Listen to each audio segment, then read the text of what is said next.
칠흑 같은 어둠이 훈련장을 삼킨 새벽. 거친 숨소리만이 유일하게 살아있는 증거처럼 울려 퍼졌다. 대한민국 육군 최정예 부대 제707 특수임무단의 중사 한서연은 20km 군장을 짊어진 채 마지막 1km를 달리고 있었다.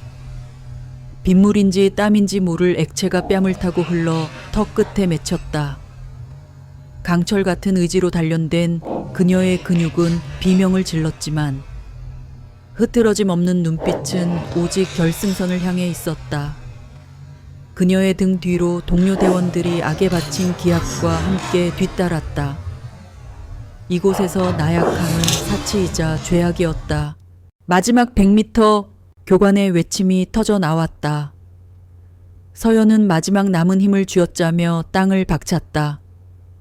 폐가 터질 듯한 고통 속에서도 그녀의 머릿속은 놀랍도록 차분했다. 모든 감각이 예리하게 곤두서고 주변의 모든 움직임이 느리게 흘러가는 듯한 특유의 집중 상태. 그것이 바로 한서연을 7복 7부대에서도 최고로 인정받게 만든 그녀만의 무기였다. 결승선을 통과한 그녀는 그 자리에 무릎을 짚고 가쁜 숨을 몰아쉬었다. 동이 트기 시작하는 희미한 여명이 그녀의 강인한 실루엣을 비췄다. 훈련은 혹독했지만 이런 극한의 순간을 견뎌냈을 때 찾아오는 성취감은 그 어떤 것과도 바꿀 수 없었다. 그녀에게 군대는 삶 그 자체이자 소중한 것을 지키기 위한 힘의 원천이었다. 훈련이 끝나고 샤워를 마친 서연은 막사 자신의 관물대로 향했다. 젖은 머리를 수건으로 털며 앉은 그녀의 첫 번째 행동은 늘 같았다. 달고 다른 스마트폰을 집어들어 익숙한 번호를 누르는 것. 화면에는 세상에서 제일 예쁜 내 동생이라는 이름이 떴다. 입가에 저절로 희미한 미소가 번졌다. 뚜루루루! 뚜루루루! 신호음만 계속될 뿐 전화를 받지 않았다. 서연은 미간을 살짝 찌푸렸다. 보통 이 시간이면 슬슬 잠에서 깨어날 준비를 할 텐데 배울서 도서관에 갔나 수능이 얼마 안 남아서 예민해져 있겠지. 그녀는 그렇게 생각하며 대수롭지 않게 넘기려 했다. 하지만 마음 한구석에 작은 돌멩이 하나가 던져진 듯 미세한 파문이 일었다. 동생 서유는 언제나 그녀의 전화를 놓치는 법이 없었다. 아무리 바빠도 짧은 메시지라도 남기는 아이였다. 서연과 서윤. 두 자매에게 서로는 세상의 전부였다. 15살의 서연이 갓 초등학교에 입학한 서윤의 손을 잡고 부모님의 장례를 치르던 그날 이후로 자매의 세상은 서로를 중심으로 돌아갔다. 갑작스러운 교통사고는 평범했던 한 가정을 송두리째 앗아갔다. 친척들은 저마다의 사정으로 두 아이를 맡기 어려워했고 결국 자매는 시골에 홀로 계신 할머니 손에 맡겨졌다. 할머니의 사랑 속에서 자랐지만 서연은 일찍 철이 들 수밖에 없었다. 그녀는 어린 동생에게 엄마이자 아빠, 그리고 든든한 언니가 되어 주어야 했다. 약해질 틈도, 어리광을 부릴 여유도 없었다. 서윤이 혹여나 기죽을까, 외로움을 느낄까 노심초사하며 악착같이 살았다. 동생의 해맑은 웃음만이 그녀를 버티게 하는 유일한 이유였다. 고등학교 졸업 후 서연은 망설임 없이 군인의 길을 선택했다. 안정적인 직업으로 동생의 미래를 책임져야 한다는 현실적인 이유도 있었지만 더 근본적으로는 강해지고 싶었다. 다시는 소중한 것을 잃고 싶지 않다는, 무력하게 슬픔에 잠식당하지 않겠다는 처절한 다짐이었다. 그녀의 도끼와 재능은 군대에서 빛을 발했고 수많은 경쟁을 뚫고 여군으로서는 극히 드물게 707 특임단에 합류했다. 하지만 2년 전 마지막 버팀목이었던 할머니마저 노환으로 세상을 떠나시면서 세상에 정말로 둘만 남게 되었다. 그 후로 서유는 눈에 띄게 내성적으로 변했다. 언니가 고된 훈련으로 자주 집을 비우는 날이 많아지면서 넓은 아파트에 홀로 남겨진 19살 소녀의 어깨를 외로움이라는 그림자가 무겁게 짓눌렀다. 서연은 그런 동생을 볼 때마다 가슴이 미어졌다. 더 자주 곁에 있어 주지 못하는 미안함에 그녀는 하루에도 몇 번씩 전화를 걸어 동생의 목소리를 확인해야만 마음이 놓였다. 피곤해서 자고 있겠지? 서연은 애써 불안감을 떨치며 일어나면 연락 줘. 사랑한다. 내 동생. 이라는 메시지를 남겼다. 하지만 그날 저녁에도 다음 날 아침에도 서윤에게서는 아무런 연락이 오지 않았다. 이제 불안감은 단순한 파문이 아니라 심장을 쿵쾅거리게 만드는 거대한 파도가 되어 서연을 덮쳐왔다. 그녀는 동생의 친구인 수진에게 전화를 걸었다. 수진아, 나 서연 언니야. 혹시 우리 서윤이랑 연락되니? 수화기 너머로 들려오는 수진의 목소리는 어딘지 모르게 망설임이 가득했다. 언니, 안녕하세요. 그게 저도 요새 서윤이랑 연락이 잘 안 돼요. 무슨 소리야? 학교는 잘 나가고 있는 거지. 사실 학교에 안 나온 지 벌써 사흘이나 됐어요. 담임 선생님께서도 걱정하고 계세요. 순간 서연의 머릿속이 하얗게 비는 것 같았다. 학교에 안 나왔다고 단 한 번도 무당열석 같은 건 해본 적 없는 아이였다.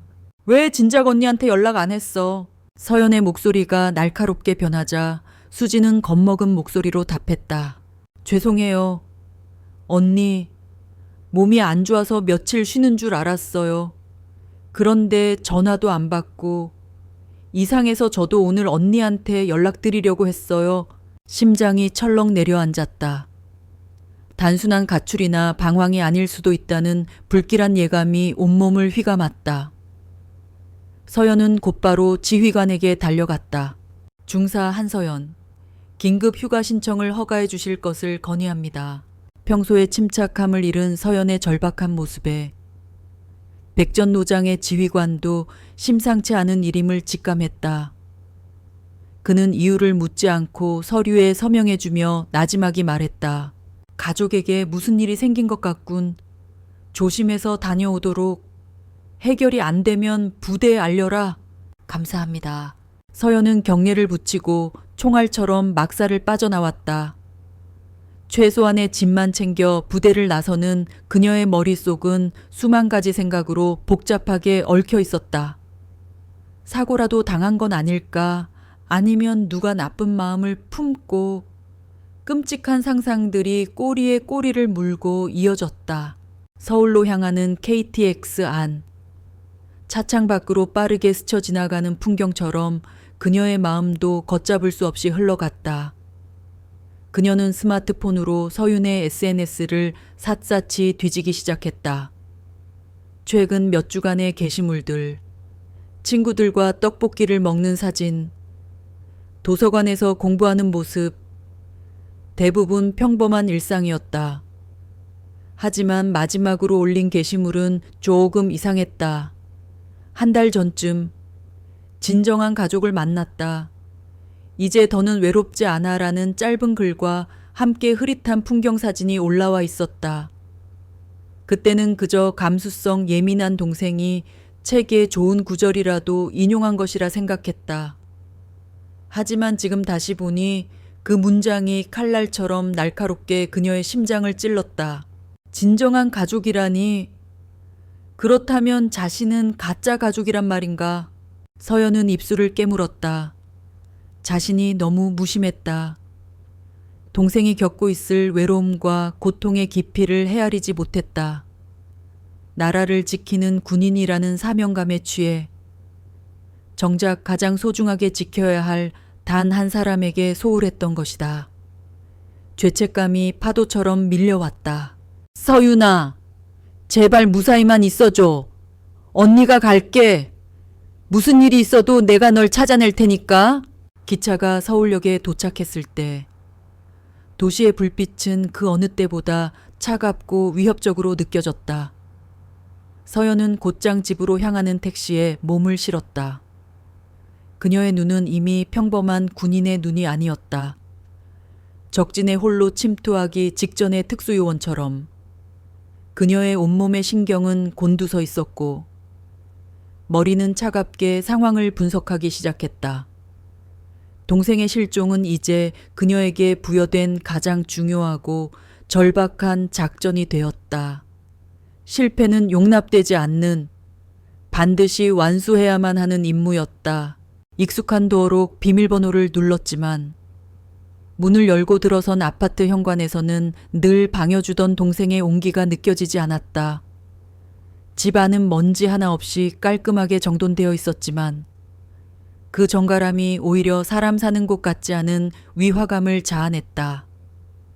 마치 오랫동안 비어있던 모델하우스처럼 공기는 차갑고 정체되어 있었다.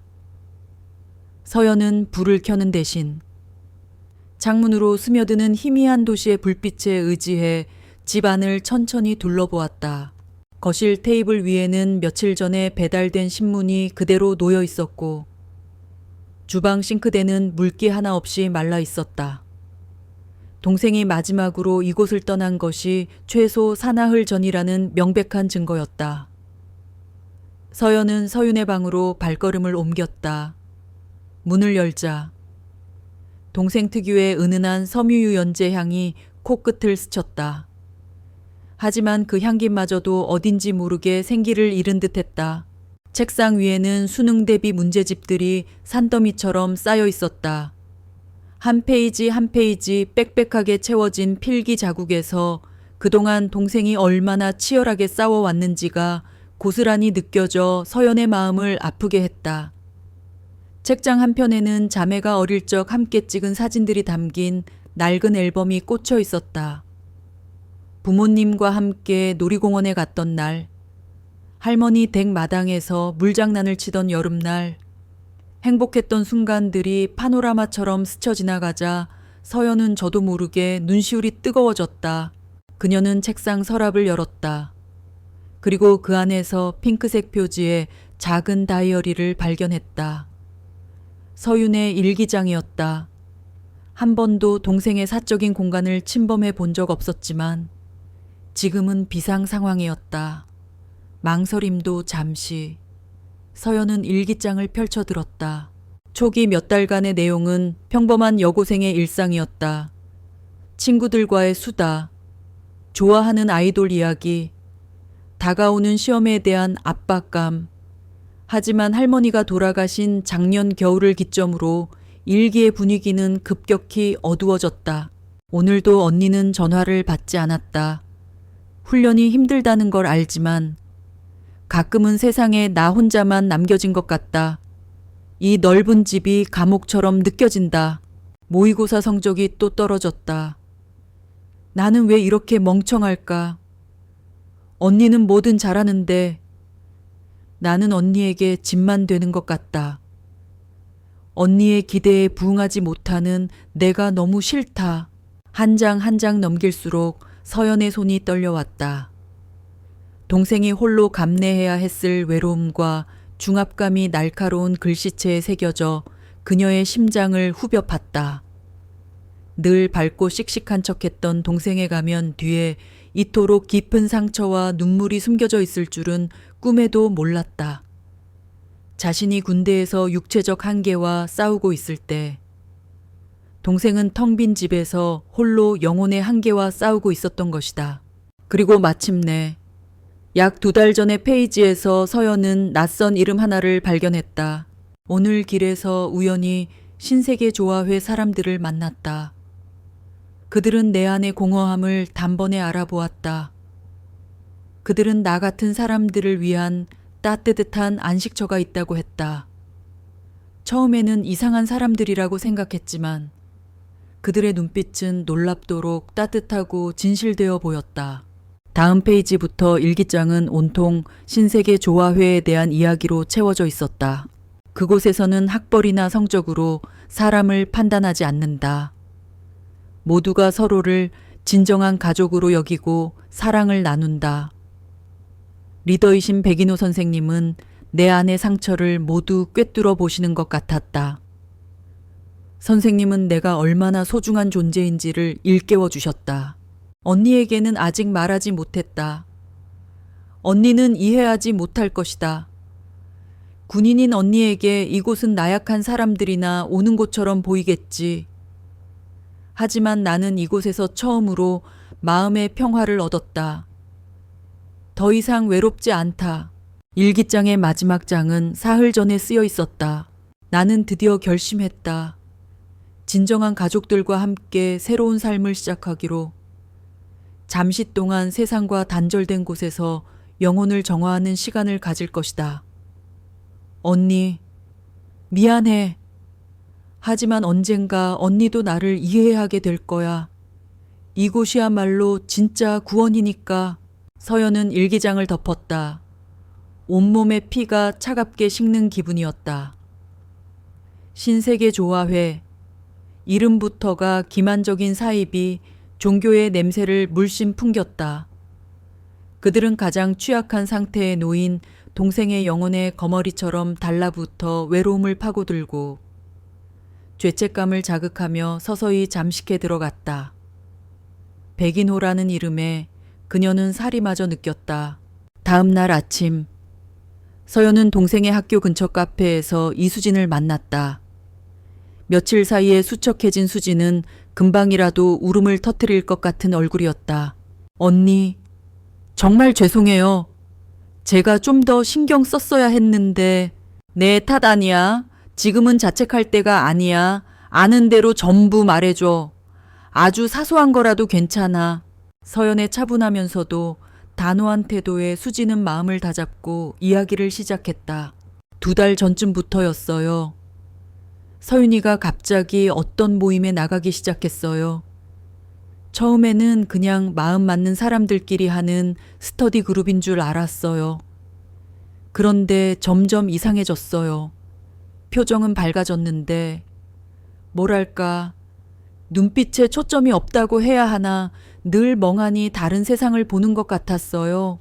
수지는 잠시 말을 끊고 주변을 살피더니 목소리를 낮췄다. 가끔 저한테도 그 모임에 같이 가자고 했어요.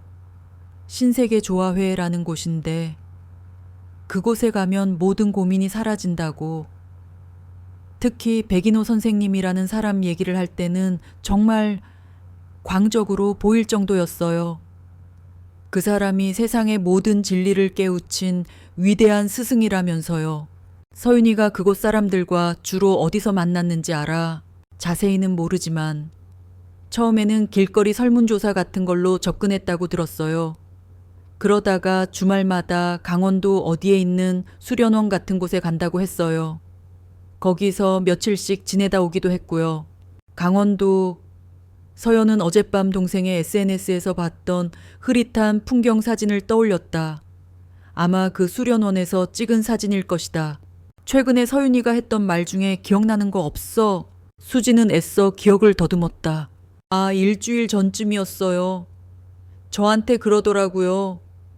곧 있으면 낡은 가족과의 인연을 끊고 새로운 가족과 완전히 하나가 될 거라고. 그때는 그냥 중2병 같은 소리인 줄 알았는데 지금 생각해보니. 수진의 말이 끝나기도 전에 서연은 자리에서 일어섰다. 이제 퍼즐 조각들이 맞춰지기 시작했다. 낡은 가족. 그건 바로 자신을 의미하는 것이었다. 수진아, 혹시 그 신세계 조화회라는 곳에 인터넷 페이지 같은 거 알아? 네, 서윤이가 보여준 적 있어요. 잠깐만요. 수지는 스마트폰을 꺼내 잠시 조작하더니 서연에게 화면을 보여주었다. 화면에는 평화로운 숲과 계곡을 배경으로 환하게 웃고 있는 사람들의 사진이 가득했다. 외로운 영혼들의 따뜻한 안식처. 참된 사랑을 찾아드립니다. 가족의 진정한 의미를 깨닫게 해드립니다. 같은 달콤한 문구들이 방문자를 유혹하고 있었다. 하지만 수많은 훈련을 통해 사람과 상황의 이면을 꿰뚫어 보는 능력을 갖게 된 서연의 눈에는 그 모든 것이 정교하게 계산된 위선으로 보였다. 행복해 보이는 사람들의 웃음 뒤에는 어딘지 모를 공허함이 서려 있었고, 아름다운 자연 풍경은 외부와 단절된 고립된 장소라는 사실을 교묘하게 포장하고 있었다. 서연의 시선이 한 게시물에 꽂혔다. 신도들의 간증 글이었다. 한 젊은 여성이 쓴 글에는 이렇게 적혀 있었다. 저는 세상으로부터 버림받았다고 생각했습니다. 가족조차 저의 고통을 이해해 주지 못했습니다. 하지만 백인호 선생님과 신세계 조화회 가족들을 만난 후 저는 비로소 진정한 사랑과 구원을 얻었습니다. 낡은 인연을 끊어내는 것은 고통스럽지만 새로운 세상으로 나아가기 위한 거룩한 과정입니다. 낡은 인연. 그 단어가 또다시 서연의 가슴에 비수처럼 박혔다. 분노가 머리끝까지 치밀어 올랐다. 감히 누가 내 동생에게 저런 헛소리를 주입한단 말인가? 그녀는 수진에게 고맙다는 인사를 남기고 카페를 나섰다. 이제 목표는 명확해졌다.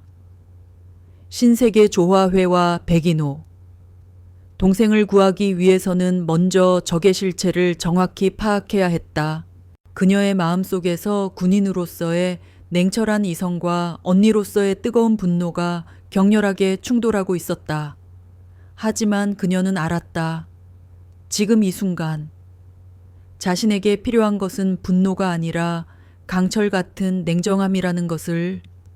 동생을 구출하기 위한 작전의 두 번째 단계가 막 시작되고 있었다. 카페를 나선 한서연의 발걸음은 PC방으로 향했다. 동생의 집이나 부대에서는 보안 문제로 깊이 있는 조사를 하기에 적합하지 않았다. 구석진 자리에 앉은 그녀는 능숙하게 IP 추적을 피하기 위한 가상 네트워크 VPN을 여러 단계로 설정했다. 707 부대에서 받은 사이버전 훈련은 이런 상황에서 필수적인 생존 기술이었다. 신세계 조화회. 검색 엔진에 이름을 입력하자 나오는 것은 수진이 보여주었던 공식 홈페이지와 몇몇 홍보성 블로그 게시물이 전부였다. 내용은 하나같이 긍정적이고 평화로웠다. 사회에 지친 청년들에게 쉼터를 제공하고 진정한 자아를 찾도록 도와준다는 감언이설로 가득했다. 법인 등록 정보나 대표자 연락처 같은 필수적인 정보는 교묘하게 감추어져 있었다. 완벽하게 위장된 폐쇄적인 집단이라는 증거였다. 서연은 일반적인 검색 방식으로는 한계가 있음을 깨닫고 다크웹과 해커들이 주로 사용하는 심층 검색 엔진으로 접근 방식을 바꿨다. 그녀는 신세계 조화회, 백인호, 그리고 사이비, 피해자, 감금과 같은 키워드들을 조합하여 끈질기게 파고들었다. 몇 시간을 모니터의 불빛과 씨름하던 그녀의 눈에 마침내 의미 있는 단서 하나가 걸려들었다. 그것은 푸른 하늘을 기다리는 사람들이라는 이름의 비공개 온라인 커뮤니티였다. 사이트 소개 글에는 잃어버린 가족을 찾는 이들의 쉼터라고 적혀 있었다. 직감적으로 이곳이 자신이 찾던 곳임을 안서연은 가입 절차를 밟았다. 가입 승인은 까다로웠다. 피해 사실을 구체적으로 증명해야 했고 운영자의 신원 확인 질문에 답해야 했다. 서연은 동생 서윤의 이름과 실종 정황, 그리고 신세계 조화회에서 보낸 것으로 추정되는 마지막 메시지에 대해 간략하게 적어보냈다. 초조하게 기다린 지 약 1시간 후 마침내 가입이 승인되었다는 알림이 떴다. 커뮤니티에 접속한 순간 서연은 숨을 삼켰다. 게시판은 자식을, 형제를, 친구를 빼앗긴 사람들의 절규와 한숨으로 가득 차 있었다. 수백 개의 게시물들이 신세계 조화회라는 이름의 거대한 악이 얼마나 많은 가정을 파괴했는지를 생생하게 증언하고 있었다. 그들의 수법은 교묘하고 악랄했다. 학업 스트레스에 시달리는 수험생, 취업에 실패하고 좌절한 청년, 사회에 적응하지 못하는 외톨이 등 마음이 약해진 젊은이들을 주요 목표로 삼았다. 처음에는 친절한 상담가처럼 접근해 마음을 얻은 뒤 점차 외부 세계에 대한 불신과 공포를 심어주었다. 가족과 친구들은 모두 당신의 영혼을 좀먹는 악마이며 오직 신세계 조화회만이 유일한 구원처라고 세뇌시켰다. 일단 세뇌가 깊어지면 그들은 신도들에게 모든 재산을 헌납하게 하고 외부와의 연락을 철저히 차단했다. 가족들이 찾아오면 성인이 자신의 의지로 선택한 것이라는 법의 허점을 방패 삼아 문전박대하기 일쑤였다. 경찰에 신고해도 소용없었다. 명백한 감금이나 폭행의 증거가 없는 한 종교의 자유라는 이름 아래 적극적인 수사가 이루어지지 않았다. 할아버지는 아들이 군대 제대 후 우울증을 앓고 있을 때 그들에게 넘어갔다고 했다. 아들은 전 재산이었던 전세 보증금까지 뺏어 바쳤고 지금은 8개월째 생사조차 알 수 없다고 했다. 또 다른 어머니는 명문대생이었던 딸이 갑자기 자퇴하고 그곳으로 들어갔다며 딸을 되찾기 위해 1인 시위까지 했지만 결국 경호원들에게 폭행만 당하고 쫓겨났다고 울부짖었다. 서연은 주먹을 불끈 쥐었다. 치가 떨리는 분노에 이가 갈렸다. 동생 서윤 역시 똑같은 수법에 당한 것이다. 그녀는 커뮤니티 운영자에게 개인 메시지를 보냈다. 운영자의 아이디는 푸른 하늘이었다. 안녕하십니까? 오늘 가입한 한서연이라고 합니다. 동생이 그곳에 들어간 것 같습니다. 혹시 통화 가능하십니까? 메시지를 보낸 지 5분도 차에 되지 않아 화면에 새로운 메시지가 도착했다. 거기에는 전화번호와 함께 최진혁입니다. 편하실 때 연락 주십시오라는 짧은 답변이 적혀 있었다. 서연은 PC방을 나와 근처 한적한 공원으로 향했다. 벤치에 앉아 심호흡을 한 번 한 뒤 떨리는 손으로 번호를 눌렀다. 여보세요. 수화기 너머로 중후하면서도 깊은 피로감이 묻어나는 남자의 목소리가 들려왔다. 안녕하십니까? 최진혁 선생님. 방금 커뮤니티에서 연락드린 한서연입니다. 아, 예, 동생분이 힘드시겠군요. 최진혁의 목소리에는 동병상련의 아픔이 담겨 있었다. 저는 전직 경찰이었습니다. 강력계 형사였죠. 평생 범죄자들을 상대해 왔지만 내 아들 하나 지키지 못했습니다. 그는 담담하게 자신의 이야기를 풀어놓았다. 그의 아들은 사업 실패 후 깊은 절망에 빠져 있을 때 백인호의 마수에 걸려들었다.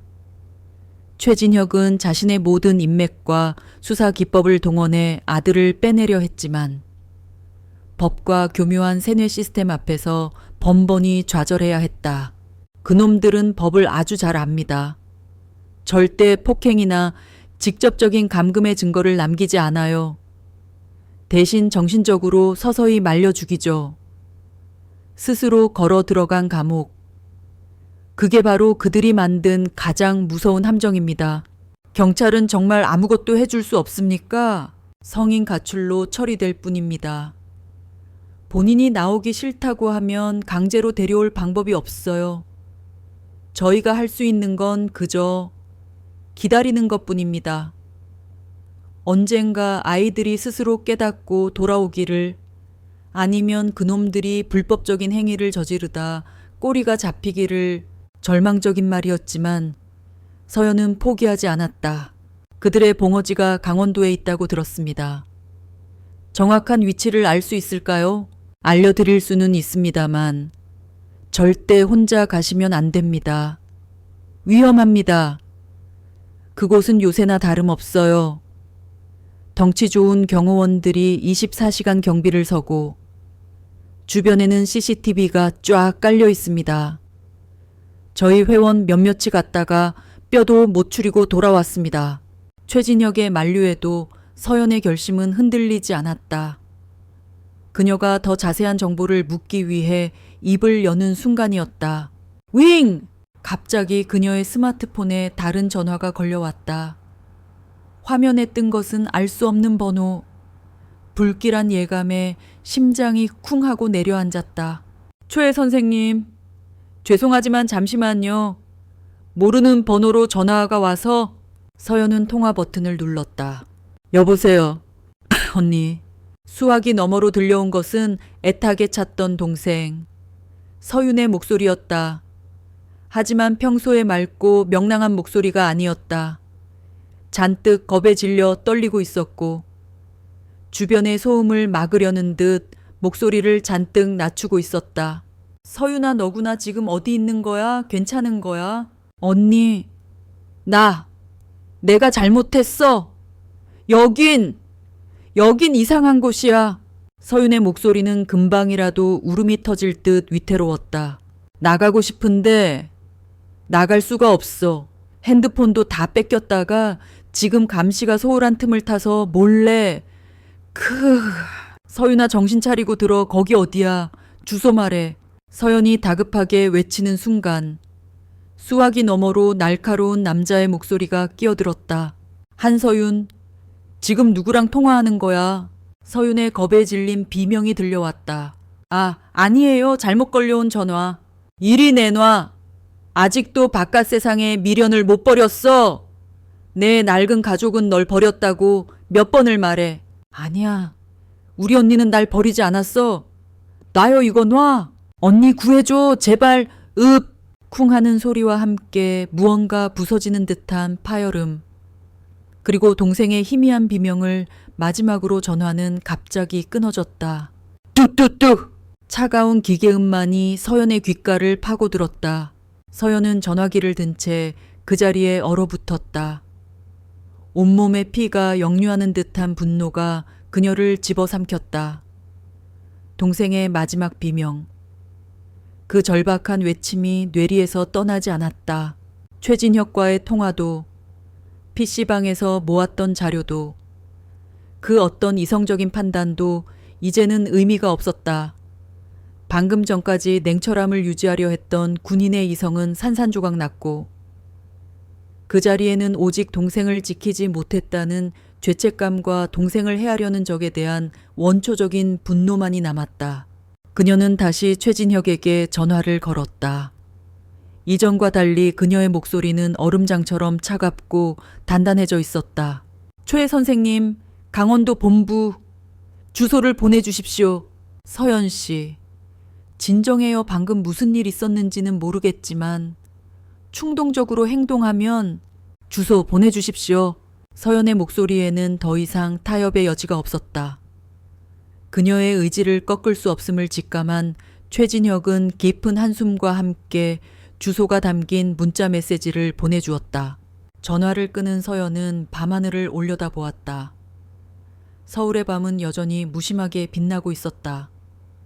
하지만 그녀의 눈에는 더 이상 그 불빛이 들어오지 않았다. 그녀의 머릿속에는 오직 하나의 목표만이 선명하게 새겨졌다. 동생을 구출한다. 그리고 그놈들을 전부 박살낸다. 작전은 시작되었다. 이제는 후퇴란 없었다. 다음 날 오후 서울 외곽의 한 허름한 사무실에 네 사람이 마주 앉았다. 굳게 닫힌 블라인드 사이로 들어오는 희미한 빛이 무겁게 가라앉은 실내 공기를 겨우 비추고 있었다. 전직 형사 최진혁, 대학생 딸을 잃은 50대 여성 박선영, 그리고 가 20살이 된 아들을 빼앗긴 중소기업 사장 김동철. 그들은 푸른 하늘을 기다리는 사람들, 커뮤니티의 핵심 멤버들이었다. 그리고 그들 앞에 군인이라고는 믿기지 않을 만큼 단정한 사복 차림의 한서연이 앉아 있었다. 어젯밤 동생과의 처참한 통화 이후 서연은 분노를 억지로 누르고 다시 냉철한 군인의 자세로 돌아왔다. 충동적인 단독 행동은 실패로 이어질 확률이 높았다. 적을 알고 나를 알아야 백전불패. 그녀에게는 더 많은, 그리고 더 정확한 정보가 필요했다.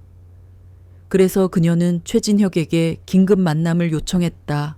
최진혁이 먼저 입을 열었다. 그의 얼굴에는 밤새 한숨도 자지 못한 듯 깊은 피로가 서려 있었다.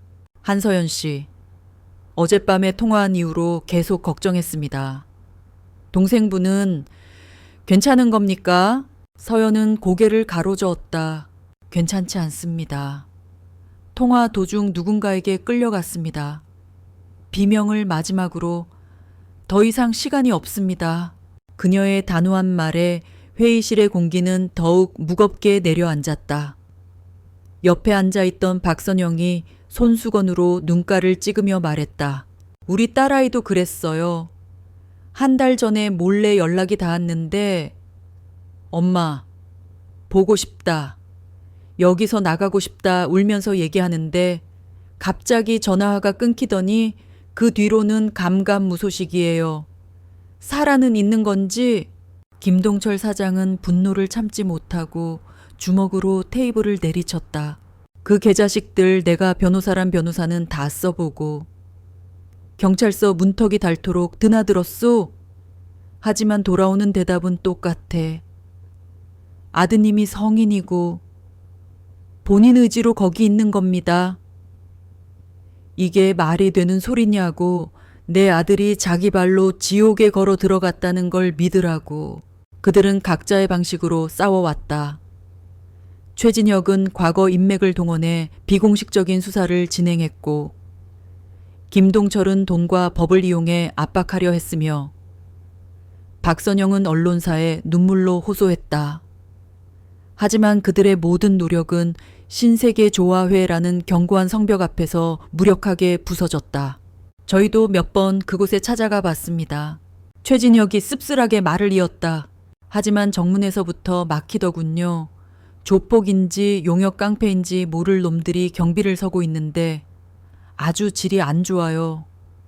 법적으로 문제되지 않을 선에서 교묘하게 위협하고 조롱하더군요. 억지로 들어가려고 하면 바로 경찰에 주거침입으로 신고해버립니다. 내부 구조나 경비 시스템에 대해 아는 건 없습니까? 서연이 핵심을 찔렀다. 그녀의 질문은 감정적인 호소가 아니라 작전 브리핑을 요구하는 지휘관의 그것과 같았다. 세 사람은 잠시 당황했지만 이내 그녀의 눈빛에서 범상치 않은 무언가를 읽고는 기억을 더듬기 시작했다. 딸아이가 그러는데 건물은 총 3층이고 외벽이 아주 높대요. 밤 10시가 되면 모든 방문을 밖에서 잠그고 복도마다 감시 카메라가 있어서 움직임을 전부 지켜본다고 했어요.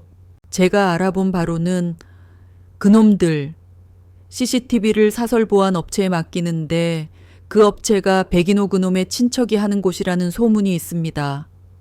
영상 자료를 확보하는 건 불가능에 가깝다는 얘기죠. 그리고 개를 키웁니다. 아주 사나운 셰퍼드 종으로 2-3마리 정도를 밤에 풀어놓는다고 합니다. 북쪽은 깎아지른 절벽이라 접근이 거의 불가능하고 동쪽은 계곡이 흐릅니다. 정문이 있는 남쪽과 서쪽 평지에 경비가 집중되어 있죠. 제가 위성 지도를 분석해 본 결과입니다. 최진혁이 노트북을 켜고 위성 사진을 띄웠다.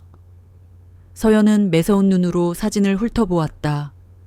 건물의 배치, 예상되는 경비 동선, 주변 지형 지물, 그녀의 머릿속에서 수많은 정보들이 조합되며 3차원 지도가 그려졌다. 그녀는 마치 실제 훈련처럼 가상 침투 시뮬레이션을 머릿속으로 수십 번 반복했다. 그녀는 날카로운 질문들을 쏟아냈다. 담장의 높이와 재질은 무엇입니까? 경비 교대 시간은 전력 차단 시스템의 위치는 파악되었습니까? 개들의 훈련 수준은 어느 정도일까요? 단순 경보용입니까? 아니면 공격 명령을 수행하는 수준입니까? 그녀의 질문은 지극히 전술적이고 전문적이었다.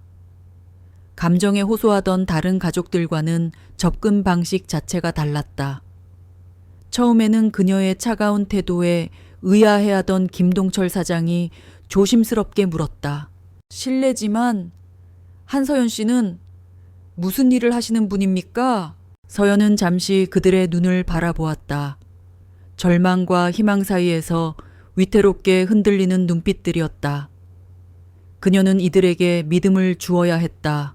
저는 나라의 부름을 받고 일하는 사람입니다. 그리고 사람을 구하는 훈련을 받았습니다. 그녀는 자신의 신분을 구체적으로 밝히지 않았다. 하지만 그녀의 목소리에 담긴 무게와 흔들림 없는 눈빛은 그 어떤 화려한 이력서보다 더 강한 신뢰감을 주었다. 특히 전직 형사인 최진혁은 단번에 알아차렸다. 저 눈빛, 저 자세, 저 사고방식 평범한 군인이 아니었다. 특수 훈련을 받은 인간 병기라 불리는 자들의 그것이었다. 혼자 가시겠다는 겁니까? 박선영이 걱정스럽게 물었다. 정면 돌파는 불가능합니다. 경찰력 투입도 현재로서는 어렵습니다. 그렇다면 남은 방법은 하나뿐입니다. 서연의 말에 모두가 침묵했다. 그녀의 계획은 무모하게 들렸지만 동시에 유일한 희망처럼 느껴졌다. 제가 안으로 들어가겠습니다. 동생을 데리고 나오는 것이 제1 목표입니다. 그리고 가능하다면 그들의 불법 행위에 대한 결정적인 증거를 확보하겠습니다. 최 선생님께서는 그 증거를 이용해 경찰이 움직일 명분을 만들어 주십시오. 그것은 단순한 구출 작전이 아니었다. 적의 심장부로 침투해 핵심 정보를 빼내고 아군에게 활로를 열어주는 고도로 훈련된 특수요원만이 수행할 수 있는 임무였다. 회의는 끝났다. 최진혁은 자신이 수집한 모든 자료가 담긴 USB를 서연에게 건네며 말했다. 조심하십시오. 이건 전쟁입니다. 알고 있습니다. 서연은 짧게 답하고 자리에서 일어섰다. 사무실을 나온 서연의 발걸음은 망설임이 없었다. 그녀는 더 이상 슬픔에 잠긴 언니가 아니었다. 명확한 임무를 부여받은 특수임무단 중사 한서연으로 완벽하게 돌아와 있었다.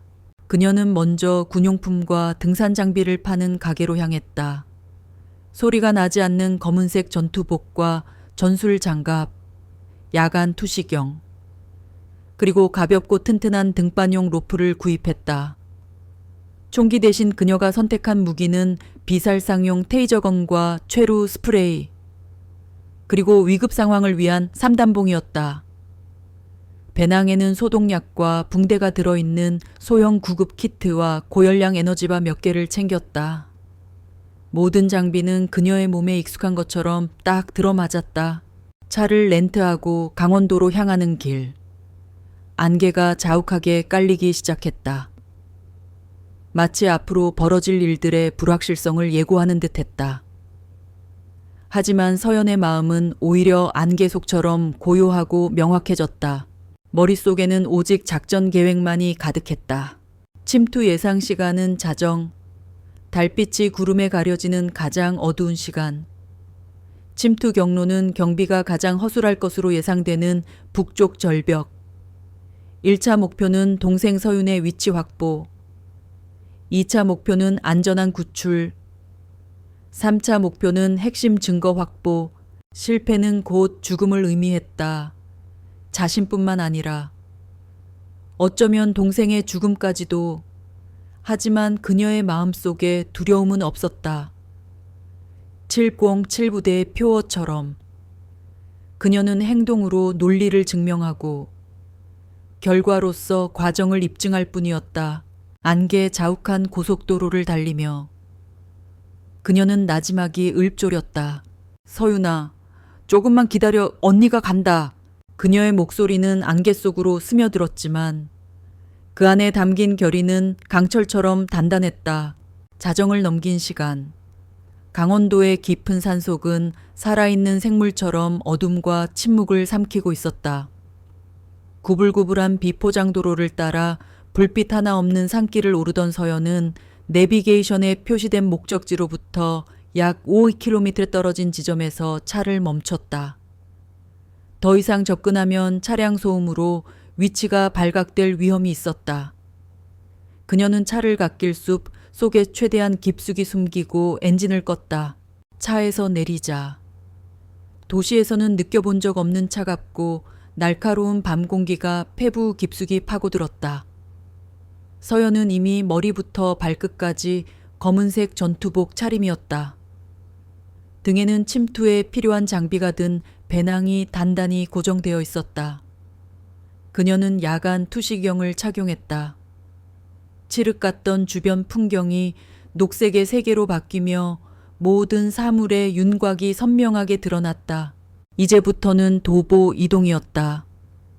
그녀는 짐승처럼 소리 없이 숲속으로 스며들었다. 훈련으로 다져진 그녀의 발걸음은 마른 나무잎 하나 밟지 않을 만큼 가볍고 정교했다. 바람 소리와 멀리서 들려오는 부엉이의 울음소리만이 그녀의 유일한 동반자였다. 이우케무는 그리 먼 거리가 아니었지만 경계태세를 늦추지 않고 지형을 살피며 나아가느라 시간은 더디게 흘렀다. 약 30분 후 마침내 숲의 끝자락에서 거대한 인공 구조물이 모습을 드러냈다. 신세계 조화회의 봉어지였다. 최진혁의 말대로 그곳은 종교시설이라기보다는 난공불락의 요새에 가까웠다. 좋기 3미터는 넘어 보이는 높은 담장 위에는 날카로운 철조망이 촘촘히 둘러져 있었고 일정 간격마다 설치된 CCTV 카메라가 붉은 빛을 깜빡이며 사각지대 없이 주변을 감시하고 있었다. 서연은 몸을 낮추고 휴대용 망원경을 꺼내 정찰을 시작했다. 정문에는 건장한 체격의 경비원 2명이 서 있었고 30분 간격으로 다른 경비조가 순찰을 돌았다. 정문을 통한 진입은 자살 행위였다. 그녀는 망원경을 돌려 최진혁이 말했던 북쪽 절벽으로 시선을 옮겼다. 과연 그곳은 수직에 가까운 암벽으로 이루어져 인간의 접근을 불허하는 듯 보였다. 그 때문에 다른 곳에 비해 CCTV의 수도 현저히 적었고 경비 병력도 배치되어 있지 않았다. 그들의 방어 계획에서 절벽근 천연의 장벽으로 간주된 것이 분명했다. 그리고 그것이 바로 서연이 노리는 허점이었다. 완벽한 보안이란 존재하지 않는다. 가장 안전하다고 믿는 곳이 가장 취약한 법이다. 그녀는 담벼락을 따라 조심스럽게 이동해 절벽 아래에 도달했다. 올려다본 절벽은 어둠 속에서 거대한 괴물처럼 버티고 서 있었다. 서연은 배낭에서 등반용 로프와 그래플링건을 꺼냈다. 특수 제작된 이 장비는 압축가스를 이용해 갈고리를 소음 없이 발사할 수 있었다. 심호흡을 한번 하고 그녀는 절벽 위쪽에 단단해 보이는 나무를 향해 그래플링건을 겨눴다. 슉 하는 미세한 공기 마찰음과 함께 갈고리가 어둠 속으로 날아갔다. 몇 초 후 둔탁한 소리와 함께 갈고리가 목표물에 단단히 박혔다. 서연은 로프를 몇 번 힘껏 당겨 안전하게 고정되었는지 확인했다. 이제 오를 시간이었다. 서연은 특수장갑을 낀 손으로 로프를 쥐고 벽을 타기 시작했다. 그녀의 움직임은 한 마리의 거미처럼 민첩하고 정확했다. 발은 절벽의 작은 틈을 딛고 팔의 근력만으로 몸을 끌어올렸다. 몇 미터를 올랐을까? 갑자기 발밑에 돌이 부서지며 아래로 떨어졌다. 다다닥 도둑! 정적 속에서 돌멩이가 굴러가는 소리는 천둥처럼 크게 들렸다. 서연은 즉시 동작을 멈추고 벽에 바싹 붙어 숨을 죽였다. 심장이 세차게 방망이질 쳤다. 다행히 아래쪽에서는 아무런 움직임도 감지되지 않았다. 그녀는 다시 조심스럽게 등반을 계속했다. 절벽 중턱에 이르렀을 때 예상치 못한 위기가 찾아왔다. 정문 쪽에서 발사된 서치라이트 불빛이 그녀가 있는 방향으로 천천히 다가오고 있었다. 숨을 곳 없는 절벽 한가운데서 불빛에 노출되는 것은 그대로 사격 표적이 되겠다는 의미였다. 불빛은 점점 가까워졌고 서연의 등 뒤까지 비추기 시작했다. 그녀는 재빨리 몸을 뒤집어 절벽에 움푹 파인 곳에 몸을 밀착시키고 위장포를 꺼내 몸 위로 덮었다. 바위와 비슷한 색상의 위장포는 완벽한 보호색이 되어 주었다.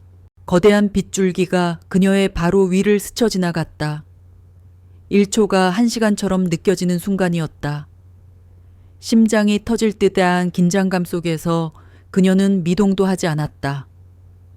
마침내 불빛이 다른 방향으로 멀어지고 나서야 그녀는 안도의 한숨을 내쉬었다. 수십 분간의 사투 끝에 마침내 그녀의 손이 절벽 꼭대기의 흙을 잡았다. 마지막 힘을 다해 몸을 끌어올린 그녀는 조용히 땅 위로 내려섰다. 그녀의 눈앞으로 신세계 조화회의 뒷마당이 펼쳐졌다. 성공이었다. 1차 관문을 통과한 것이다. 하지만 안심하기는 일렀다.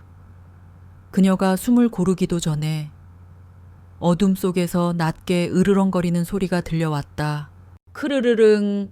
고개를 돌리자 녹색의 야간 투식경 너머로 번뜩이는 두 쌍의 눈동자가 보였다. 최진혁이 말했던 셰퍼드였다. 거대한 몸집의 개 2마리가 그녀를 향해 천천히 포위망을 좁혀오고 있었다.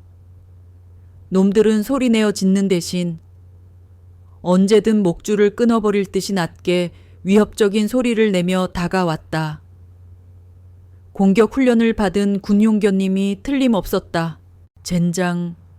서연은 속으로 욕설을 내뱉었다. 여기서 총이나 칼을 썼다가는 모든 것이 끝장이었다. 그렇다고 맨손으로 저 둘을 상대하는 것은 무모한 짓이었다. 셰퍼드 한 마리가 마침내 인내심을 잃고 땅을 박차며 달려들었다. 번개 같은 움직임이었다. 서연은 몸을 날려 간신히 피했지만 개의 날카로운 이빨이 그녀의 전투복 바지 자락을 스치며 찢어놓았다. 서연은 더 이상 지체할 시간이 없다고 판단했다. 그녀는 뒷걸음질 치며 배낭 옆 주머니에서 작은 파우치를 꺼냈다. 그 안에는 그녀가 미리 준비해온 비장의 무기가 들어있었다. 진공 포장된 약품 처리된 생고기 조각이었다. 여기에는 강력한 동물용 신경안정제가 다량 함유되어 있었다. 그녀는 고기 조각 2개를 꺼내 개들이 있는 방향으로 던졌다. 핏물 냄새를 맡은 개들은 순간적으로 공격을 멈추고 주춤했다. 훈련받은 놈들이었지만 동물의 본능까지 거스를 수는 없었다. 한 마리가 먼저 다가가 고기 냄새를 맡더니 이내 개걸스럽게 삼켜버렸다. 다른 한 마리도 잠시 망설이다가 이내 고기를 집어삼켰다. 서연은 숨을 죽이고 결과를 기다렸다. 1분, 2분, 약효가 나타나기 시작했다. 개들의 움직임이 눈에 띄게 둔해지더니 다리가 풀린 듯 비틀거리기 시작했다. 그리고 마침내 2마리 모두 그 자리에 쓰러져 잠이 들었다. 서연은 조심스럽게 다가가 개들의 상태를 확인했다. 깊이 잠들었을 뿐 생명에는 지장이 없었다. 가장 큰 장애물 2개를 처리한 서연은 이제 건물 본관을 향해 움직이기 시작했다. 나무와 구조물의 그림자를 이용해 몸을 숨기며 그녀는 한 걸음 한 걸음 신중하게 나아갔다. 고요한 건물. 하지만 창문 너머로 새어나오는 몇 줄기 불빛은 저 안에 아직 잠들지 않은 적들이 있음을 말해주고 있었다. 마침내 그녀는 본관 건물의 뒤편, 창고로 이어지는 작은 문 앞에 도달했다. 낡은 자물쇠 하나가 허술하게 걸려 있었다. 그녀는 허리춤에서 와이어 픽세트를 꺼냈다. 이제 이 문을 열고 안으로 들어서면 그녀는 완벽한 적진의 한복판에 서게 된다. 바깥의 물리적인 장벽을 넘는 것과 적들이 우글거리는 내부로 들어가는 것은 차원이 다른 문제였다. 서연은 차가운 문손잡이를 잡고 잠시 눈을 감았다. 동생의 겁에 질린 목소리. 마지막 비명이 귓가에 울리는 듯했다. 그녀의 눈이 다시 떠졌을 때 그 안에는 한치의 망설임도 남아있지 않았다. 오직 강철 같은 결의만이 번뜩일 뿐이었다. 아주 미세한 금소금과 함께 낡은 자물쇠가 풀렸다. 서연은 문을 열기 전 잠시 귀를 기울여 내부의 소리를 확인했다. 아무런 소리도 들리지 않았다. 그녀는 문을 한 뼘 정도만 열고 그 틈으로 내부를 살폈다. 안쪽은 식자재를 보관하는 창고인 듯했다. 그녀는 고양이처럼 소리 없이 안으로 들어선 뒤 들어왔던 문을 조용히 닫았다. 안으로 들어서는 순간 퀴퀴한 곰팡이 냄새와 정체를 알 수 없는 향 냄새가 뒤섞인 불쾌한 공기가 그녀를 덮쳤다. 창고 안은 온갖 종류의 통조림과 건조식품, 그리고 대량의 라면 상자들로 가득 차 있었다. 신도들에게 제공되는 식사가 얼마나 부실할지 짐작이 가는 대목이었다. 서연은 창고를 나와 복도로 향했다. 1층 내부는 예상보다 훨씬 구조가 복잡했다. 희미한 비상등 불빛에 의지해 그녀는 자신의 모든 감각을 곤두세웠다. 발걸음을 내디딜 때마다 낡은 나무 바닥이 삐걱거리는 소리를 낼까봐 체중을 완벽하게 분산시키며 이동했다. 그녀의 머릿속은 한 번 본 지형을 절대 잊지 않는 군용 지도처럼 건물의 구조를 차곡차곡 기록하고 있었다. 복도 끝에서 거대한 공간이 나타났다. 수백 명은 좋게 앉을 수 있는 대강당 겸 식당이었다. 지금은 텅 비어 있었지만 공기 중에는 수많은 사람들의 광기와 맹신이 남긴 잔향이 유령처럼 떠도는 듯했다. 강당 정면에는 신세계 조화회의 로고와 함께 새로운 세상은 사랑으로 열린다는 위선적인 문구가 크게 걸려 있었다. 그리고 그 아래 백인호의 대형 초상화가 어둠 속에서도 형형한 눈빛으로 아래를 내려다보고 있었다. 서연은 그 사진을 노려보며 언젠가 저 가증스러운 얼굴에 직접 주먹을 날려주리라 다짐했다. 그녀는 강당을 지나 건물 중앙부로 향했다. 이내 굳게 닫힌 철문 몇 개가 나타났다. 원장실, 상담실 등의 팻말이 붙어 있었다. 그중 유독 기도실이라는 팻말이 붙은 문에서 서늘한 기운이 흘러나왔다. 서연이 문틈에 귀를 기울이자 안에서 희미하게 흐느끼는 소리가 들려왔다. 단순한 기도 소리가 아니었다. 고통을 참아내는 신음소리에 가까웠다. 이곳이 바로 최진혁이 말했던 징벌의 방일 것이다. 서연은 문고리를 조심스럽게 돌려보았지만 문은 굳게 잠겨 있었다. 그녀는 소형 광섬유 카메라를 꺼내 열쇠 구멍으로 밀어 넣었다. 스마트폰 화면에 연결된 내부의 모습은 지옥도나 다름없었다. 좁은 방 안, 한 젊은 남자가 무릎을 꿇은 채 채찍으로 자신의 등을 내리치고 있었다. 죄를 사한다는 명목 아래 자행되는 끔찍한 학대 행위였다. 분노가 치밀었지만 그녀는 지금 당장 저들을 구할 수 없다는 무력감에 입술을 깨물었다. 그녀는 이 참혹한 광경을 영상으로 기록했다. 이것은 훗날 백인호를 단죄할 중요한 증거가 될 터였다. 서연은 1층의 구조를 대략 파악한 뒤 2층으로 향하는 중앙 계단을 발견했다. 신도들의 숙소가 있는 곳이었다. 계단을 오르기 전 그녀는 천장에 매달린 감시 카메라의 움직임을 확인했다. 카메라는 일정한 패턴으로 좌우를 훑고 있었다. 사각지대가 생기는 약 3초의 시간. 그 찰나의 순간을 이용해야 했다. 그녀는 숨을 멈추고 카메라가 반대쪽으로 향하는 순간을 노렸다. 그리고 카메라가 움직이기 시작하자마자 총알처럼 튀어나가 계단을 단숨에 뛰어올랐다. 그녀의 움직임은 CCTV의 시야에서 완벽하게 벗어나 있었다. 2층 복도는 길고 어두웠다. 양쪽으로 수십 개의 방문들이 똑같은 모양으로 늘어서 있었다. 박선영의 말대로 모든 방문 손잡이에는 바깥에서만 열 수 있는 자물쇠가 걸려 있었다. 이곳은 숙소가 아니라 감옥이었다. 이제 이 수많은 문들 중에서 어떤 문이 서윤의 방인지를 찾아내야 했다. 모든 문을 열어볼 수는 없는 노릇이었다. 서연은 복도를 천천히 걸으며 각 방문을 유심히 살폈다. 대부분의 문은 아무런 특징이 없었다. 하지만 복도 거의 끝자락에 있는 한 방문 앞에서 그녀는 걸음을 멈췄다. 문 아래 아주 작은 틈으로 무언가 반짝이는 것이 보였다. 서연은 조심스럽게 몸을 낮춰 그것을 확인했다. 아주 작은 별 모양 스티커였다. 어릴 적 서연이 동생에게 서윤이는 언니의 작은 별이야 라고 말하며 선물해준 스티커였다. 서윤은 그 스티커를 무척 아껴서 자신의 가장 소중한 물건에만 붙이곤 했다. 이곳에서도 그 작은 별은 언니를 향한 희미한 신호처럼 빛나고 있었다. 찾았다! 서연은 가슴이 세차게 뛰는 것을 느끼며 다시 한번 광섬유 카메라를 꺼냈다. 떨리는 손으로 카메라를 열쇠 구멍에 밀어 넣었다. 화면에 방 안의 모습이 들어왔다. 그리고 그 안에 동생 서윤이 있었다. 서윤은 침대에 걸터 앉아 있었다. 잠을 자고 있는 것이 아니었다.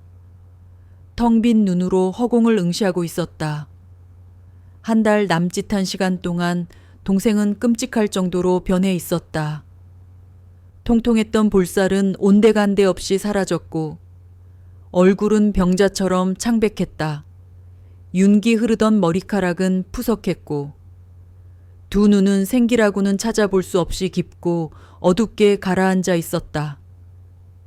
마치 영혼이 모두 빠져나간 인형 같았다. 동생의 무릎 위에는 낡은 노트가 한 권 놓여 있었다. 서윤은 기계처럼 주문을 외우는 사람처럼 노트에 무언가를 계속해서 써 내려가고 있었다. 위대하신 백인호 선생님, 저의 낡은 업보를 씻어주시고 세속의 가족은 거짓된 인연, 오직 신세계만이 세뇌의 가장 끔찍한 형태의 폭력이었다. 육체의 상처는 시간이 지나면 아물지만 영혼에 새겨진 상처는 평생을 간다. 백인호라는 악마는 동생의 영혼을 조각내고 그 자리에 자신의 추악한 교리를 채워 넣고 있었다. 서연의 눈에서 뜨거운 눈물이 왈칵 쏟아졌다. 분노와 슬픔, 그리고 미안함이 뒤섞인 감정이 심장을 갈갈이 찢는 것 같았다. 당장이라도 문을 부수고 들어가 동생을 끌어안고 울부짖고 싶었다. 저 개자식들을 모조리 죽여버리고 싶었다. 하지만 그녀는 군인이었다. 그녀는 이를 악물고 터져나오는 울음을 삼켰다. 지금 감정에 휩쓸리는 것은 동생을 더 큰 위험에 빠뜨리는 짓이었다. 그녀는 눈물을 닦고 대신 이 모든 광경을 카메라에 담았다. 한참 동안 기계처럼 글씨를 쓰던 서윤의 손이 문득 멈췄다. 그녀는 고개를 들어 창문 밖을 바라보았다. 창살에 가려진 밤하늘에는 희미한 달 조각이 떠 있었다. 그 순간 서윤은 무의식적으로 자신의 목에 걸린 작은 목걸이를 매만졌다. 그것은 서연이 군 입대 전에 선물한 작은 별 모양 펜던트가 달린 목걸이였다. 서윤은 목걸이를 가만히 어루만지며 아주 희미하게 거의 들리지 않을 정도로 무언가를 중얼거렸다. 서연은 카메라의 음성 증폭 기능을 최대로 높였다. 네, 언니! 아주 작은 목소리. 하지만 그 한마디는 천둥처럼 서연의 가슴을 울렸다.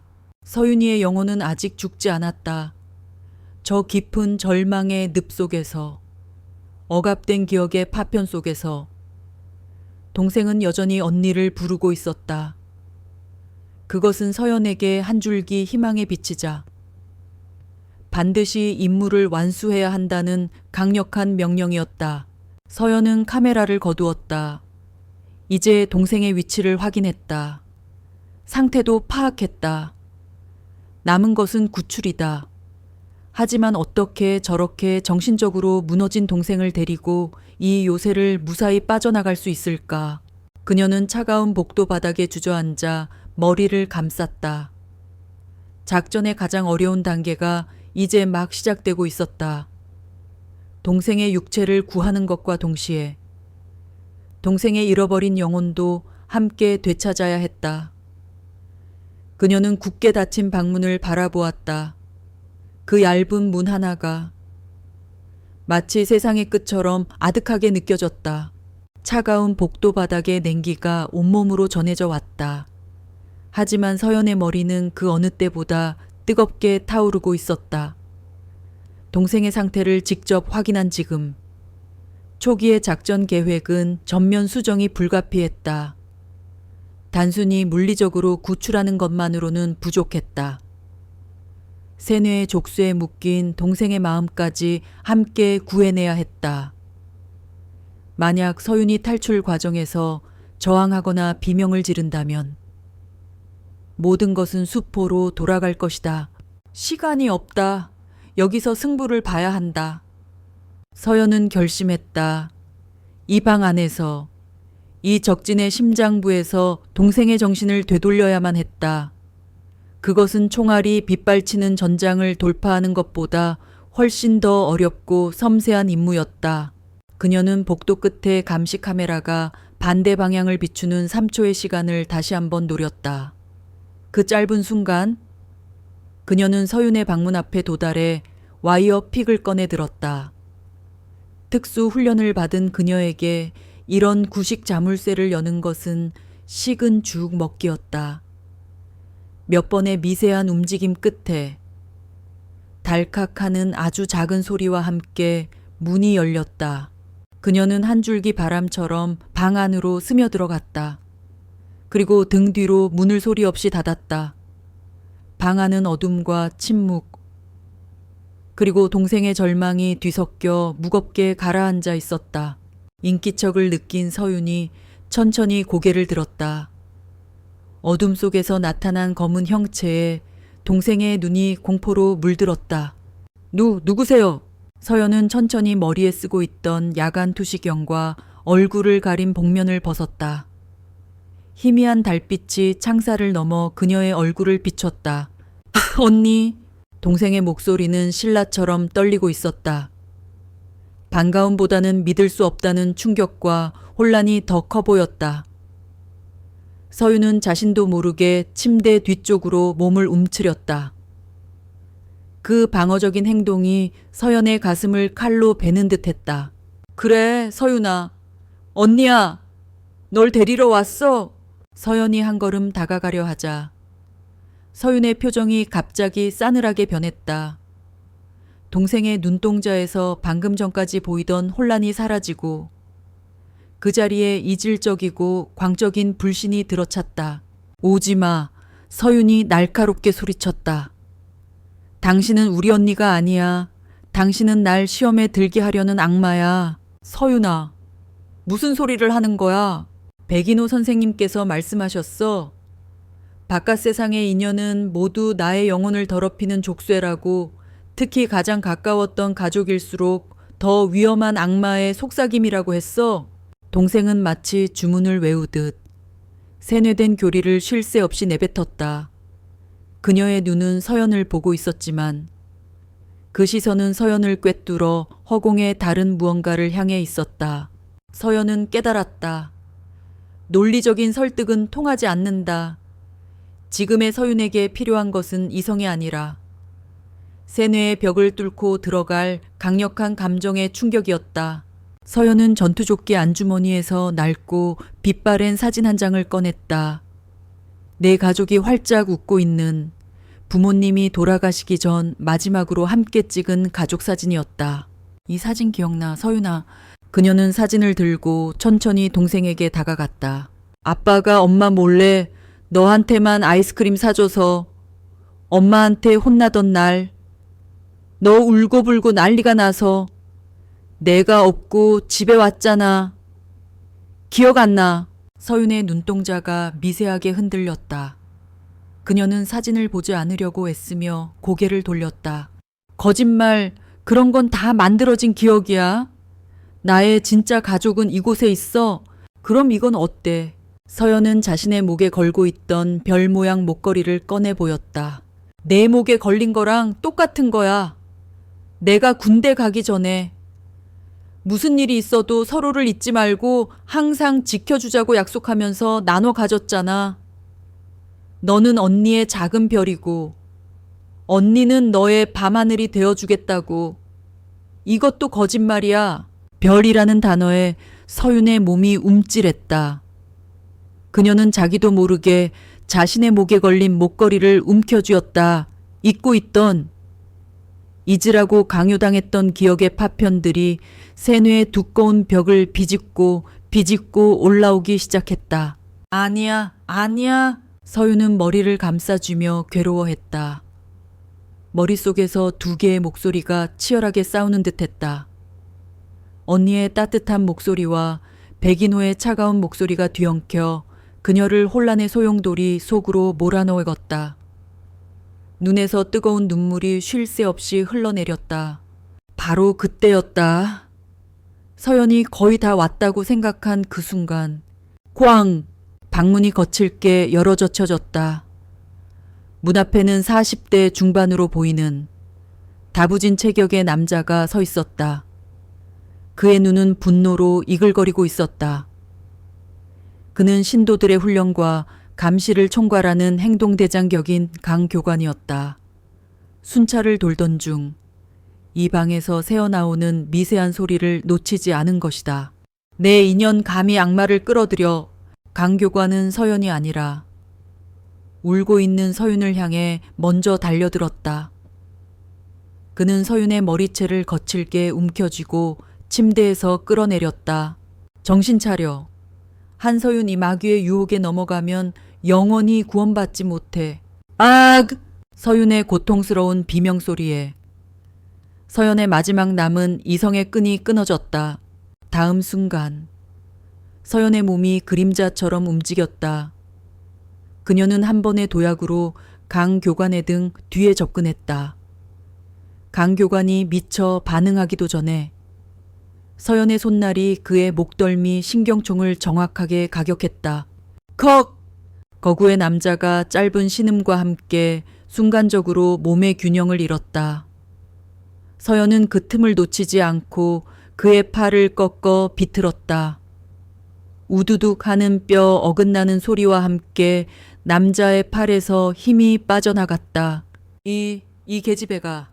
강 교관은 고통 속에서도 방역하려 했지만 707 최정의 요원의 상대가 될 수는 없었다. 서연의 움직임에는 군더더기가 없었다. 모든 동작은 오직 상대를 가장 효율적으로 무력화시키기 위해 설계된 것이었다. 그녀의 발이 남자의 오금을 걷어찼고 무릎을 꿇는 그의 관자놀이를 팔꿈치로 가격했다. 강 교관은 그대로 바닥에 쓰러져 의식을 잃었다. 모든 것은 불과 10초 사이에 벌어진 일이었다. 하지만 조용했던 복도는 이미 아수라장이 되어 있었다. 강 교관의 외침과 서윤의 비명, 그리고 격투 소리에 다른 방의 사람들이 잠에서 깨어 웅성거리기 시작했다. 몇몇 방문이 열리고 사람들이 복도로 고개를 내밀었다. 무슨 일이야, 침입자다. 마침내 누군가가 복도 끝에 있는 비상벨을 눌렀다. 쏵! 귀를 찢는 듯한 경보음이 건물 전체에 울려 퍼졌다. 잠입은 끝났다. 이제부터는 전면전이었다. 서연은 바닥에 주저앉아 떨고 있는 서윤에게 달려갔다. 서윤아, 괜찮아. 서윤은 방금 전의 충격으로 정신이 돌아온 듯 눈물 범벅이 된 얼굴로 서연을 바라보았다. 그녀의 눈에 더 이상 광기는 없었다. 오직 공포와 그리움만이 가득했다. 언니, 진짜 언니구나. 보고 싶었어? 서연은 동생을 강하게 끌어안았다. 하지만 감상에 젖어 있을 시간이 없었다. 복도 밖에서는 수십 개의 발소리가 이쪽으로 몰려오고 있었다. 서연은 동생의 어깨를 붙잡고 눈을 맞췄다. 그녀의 목소리는 그 어느 때보다 단호하고 강했다. 서윤아, 정신 똑바로 차려. 지금부터 언니 말만 듣는 거야. 언니 손 절대로 놓치면 안 돼. 언니만 믿고 뛰는 거다 할 수 있지. 서윤은 공포에 질려 있었지만 언니의 강인한 눈빛을 보자 자신도 모르게 고개를 격하게 끄덕였다. 자, 간다. 서연은 의식을 잃은 강 교관의 허리띠를 풀어내 그의 손을 결박하고 입을 양말로 틀어막았다. 그리고 동생의 손을 굳게 잡고 방문을 박차고 나갔다. 복도는 이미 잠에서 깬 신도들과 경비원들로 가득 차 있었다. 그들은 분노와 광기에 찬 눈으로 두 자매를 노려보며 포위망을 좁혀오고 있었다. 적진의 한가운데 완벽하게 고립된 상황. 서연은 한 손으로는 동생을 보호하고 다른 한 손으로는 삼단봉을 꺼내 들었다. 탈출이 시작되었다. 경보음이 고막을 찢을 듯이 울려 퍼지는 복도. 수십 개의 분노와 광기에 찬 눈동자들이 일제히 두 자매에게 쏠렸다. 그들의 눈에 비친 서연은 소중한 공동체를 파괴하러 온 악마였고 서유는 그 악마에게 현혹된 배신자였다. 저 악마를 잡아라. 배신자를 단죄하라. 한 남자가 선동하듯 외치자 이성을 잃은 신도들이 벌떼처럼 달려들었다. 맨 앞에는 경비원 복장을 한 덩치 큰 남자 서너 명이 서 있었다. 서연은 동생을 자신의 등 뒤로 단단히 감쌌다. 내 뒤에 꼭 붙어 있어. 그녀의 손에 들린 삼단봉이 쉭 하는 소리와 함께 순식간에 펼쳐졌다. 그녀는 가장 먼저 달려드는 경비원의 다리를 후려쳤다. 비명을 지를 틈도 없이 남자의 무릎 관절이 꺾이며 바닥에 쓰러졌다. 서연의 공격에는 일말의 망설임이나 자비가 없었다. 하지만 그녀는 결코 급소를 노리지는 않았다. 모든 공격은 상대의 전투 능력을 일시적으로 무력화시키는 관절이나 근육에 집중되었다. 한 명이 쓰러지자 다른 경비원이 주먹을 휘두르며 달려들었다. 서연은 상체를 숙여 주먹을 피하는 동시에 파고들어 상대의 팔꿈치를 삼단봉으로 가격했다. 그리고 그대로 몸을 회전시키며 뒤에 있던 다른 남자의 복부를 걷어찼다. 그녀의 움직임은 마치 잘 짜인 군무처럼 유려하면서도 치명적이었다. 707 부대에서 수년간 연마한 특공무술 크라브 마가는 이런 다대일 근접 전투에서 최고의 효율을 발휘했다. 불과 1분도 되지 않아 전문 경비원들이 모두 전투 불능 상태에 빠지자 그 뒤에 있던 일반 신도들의 기세가 한풀 꺾였다. 그들은 공포에 질린 눈으로 인간 병기처럼 싸우는 서연을 보며 주춤거렸다. 서연은 그 틈을 놓치지 않았다. 띠띠오! 그녀는 동생의 손목을 잡고 계단을 향해 달리기 시작했다. 몇몇 신도들이 길을 막으려 했지만 서연의 살기등등한 눈빛과 삼단봉의 위협적인 움직임에 겁을 먹고 길을 터주었다. 1층으로 내려오자 상황은 더욱 심각했다. 경보 소리를 듣고 건물 밖에서 순찰하던 경비 병력까지 합세해 이미 1층 로비는 수십 명의 인파로 가득 차 있었다. 정문으로 탈출하는 것은 불가능했다. 서연은 잠시 숨을 고르며 주변을 살폈다. 그녀의 머릿속에 침투 당시 파악했던 건물 구조도가 펼쳐졌다. 주방! 그래, 주방이야! 주방에는 외부로 통하는 뒷문이 있었다. 그녀가 처음 침투했던 바로 그 문이었다. 이쪽이야! 그녀는 방향을 틀어 주방 쪽 복도로 향했다. 갑작스러운 방향 전환에 추격자들의 대열이 잠시 흐트러졌다. 하지만 그들도 금세 의도를 파악하고 뒤를 쫓았다. 좁은 복도 안에서 필사적인 추격전이 벌어졌다. 뒤에서 누군가 서윤의 머리채를 잡으려 하자 서연은 뒤도 돌아보지 않고 삼단봉을 휘둘러 손을 쳐냈다. 마침내 주방문이 눈앞에 보였다. 하지만 문은 굳게 닫혀 있었다. 서연은 문고리를 돌렸지만 역시나 밖에서 잠겨 있었다. 뒤에서는 수십 명의 발소리가 점점 가까워지고 있었다. 비켜! 서연은 동생을 옆으로 밀치고 온 힘을 다해 문을 향해 돌진했다. 쾅! 특수부대의 체계적인 훈련으로 단련된 그녀의 어깨는 공성추와 같았다. 낡은 나무 문이 경첩 일부가 부서지며 뒤틀렸지만 완전히 열리지는 않았다. 한 번 더 꽝! 마침내 문이 요란한 소리와 함께 부서져 열렸다. 두 자매는 부서진 문을 넘어 바깥으로 뛰쳐나갔다. 차가운 밤 공기가 다시 그들을 맞았다. 그러나 밖이라고 해서 안전한 것은 아니었다. 건물에서 뛰쳐나온 두 사람을 발견한 외부 경비들이 고함을 지르며 달려들기 시작했다. 건물 옥상에 설치된 서치라이트가 일제히 두 사람을 비췄다. 눈을 뜰 수 없을 만큼 강렬한 불빛 속에서 그들은 완벽한 표적이 되었다. 북쪽 절벽으로 서연은 침투했던 경로를 역으로 되짚어 탈출하기로 결정했다. 그녀는 서윤의 손을 끌고 미친 듯이 달렸다. 능 뒤에서는 자바라는 외침과 함께 여러 마리의 셰퍼드가 짖는 소리가 들려왔다. 아까 그녀가 잠재웠던 놈들 외에 다른 개들이 더 있었던 것이다. 서치라이트 불빛을 피하기 위해 서연은 나무와 건물 그림자를 이용해 지그재그로 달렸다. 서윤은 공포와 탈진으로 이미 거의 정신을 놓기 직전이었다. 다리가 풀려 몇 번이고 넘어질 뻔했지만 서연이 강한 힘으로 허리를 붙잡아 일으켜 세웠다. 정신 차려. 한서윤 다 왔어. 여기서 포기하면 우린 둘 다 죽어. 언니의 절박한 외침에 서윤은 마지막 남은 힘을 쥐어짰다. 마침내 두 사람은 어둠에 잠긴 북쪽 절벽 끝에 도달했다. 하지만 추격자들도 바로 등 뒤까지 쫓아온 상황이었다. 서연은 더 이상 도망갈 곳이 없다고 판단한 그들의 포위망이 좁혀오는 것을 느꼈다. 이제 끝났다. 이 악마 같은 년, 경비대장이 외치며 다가왔다. 서연은 재빨리 배낭에서 그래플링건을 꺼내 자신이 올라왔던 절벽 아래쪽의 튼튼한 나무를 향해 발사했다.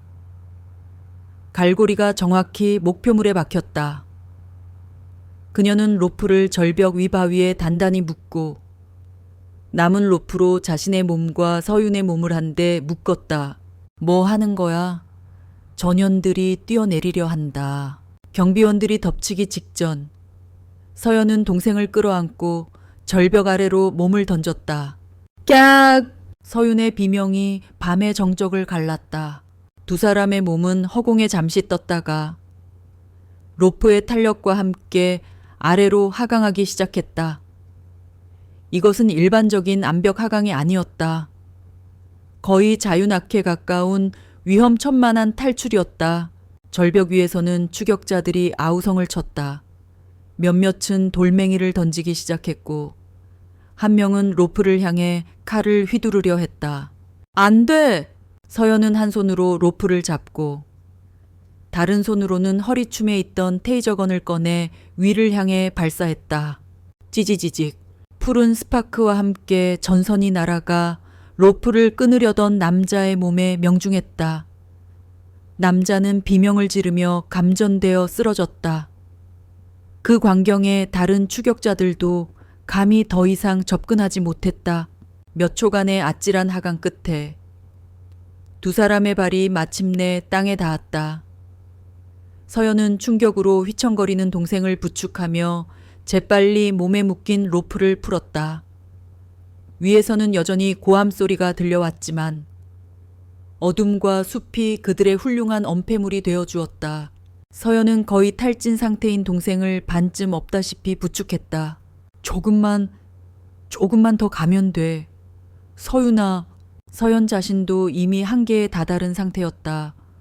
온몸이 땀으로 젖었고 크고 작은 상처에서 피가 배어 나왔다. 하지만 그녀는 멈출 수 없었다. 두 자매는 비틀거리며 어둠 속으로 그들을 기다리는 차가 있는 곳을 향해 한 걸음 한 걸음 힘겹게 나아갔다.